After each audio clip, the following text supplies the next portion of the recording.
Dua bocah kakak beradik ditemukan tewas dalam kondisi mengenaskan di tepi jurang wilayah Dusun Tebalanggar, Pekon Batu Raja, Kecamatan Pesisir Utara, Kabupaten Pesisir Barat, Lampung, Rabu, 14 Mei 2025, malam.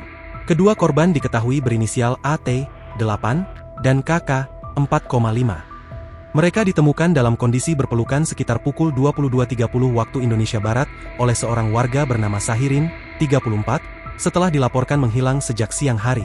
Kapolres Pesisir Barat, AKBP Bestiana mengungkapkan bahwa sebelum ditemukan meninggal dunia, kedua bocah tersebut sempat berpamitan kepada orang tua mereka untuk pergi ke kebun mencari durian.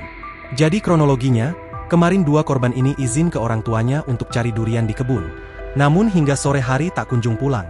Setelah itu, orang tua korban bersama warga melakukan pencarian, ujar Bestiana, Kamis, 15 Mei 2025. Pencarian dilakukan hingga malam hari dan berujung pada penemuan jasad korban dalam kondisi mengenaskan. Mereka ditemukan hanya sekitar 300 meter dari rumahnya, di area kebun dekat jurang. Kepala Bidang Humas Polda Lampung, Kombes Pol Yuni Iswandari, menyampaikan bahwa kondisi kedua bocah sangat memprihatinkan. Menurut Yuni, di lokasi kejadian juga ditemukan senjata tajam sepanjang sekitar 30 cm yang diduga milik korban. Temuan ini akan diperiksa lebih lanjut di laboratorium forensik untuk mengetahui sidik jari serta asal-usul senjata tajam tersebut. Direktur Reserse Kriminal Umum Polda Lampung, Kombes Pol Pahala Simanjuntak, menegaskan bahwa peristiwa tragis ini bukan kecelakaan biasa, melainkan kasus dugaan pembunuhan anak. Benar, kami menerima laporan adanya penemuan dua mayat anak-anak.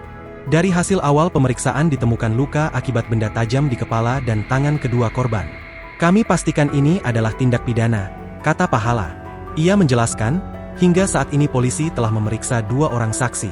Tim dari Polda Lampung juga telah dikirim untuk membackup Polres Pesisir Barat dalam penyelidikan lebih lanjut. Keterangan mengejutkan datang dari orang tua korban. Mereka mengaku kepada polisi bahwa kedua anaknya membawa sajam saat pergi dari rumah. Dari informasi orang tuanya, memang saat itu korban membawa parang, ujar Pahala.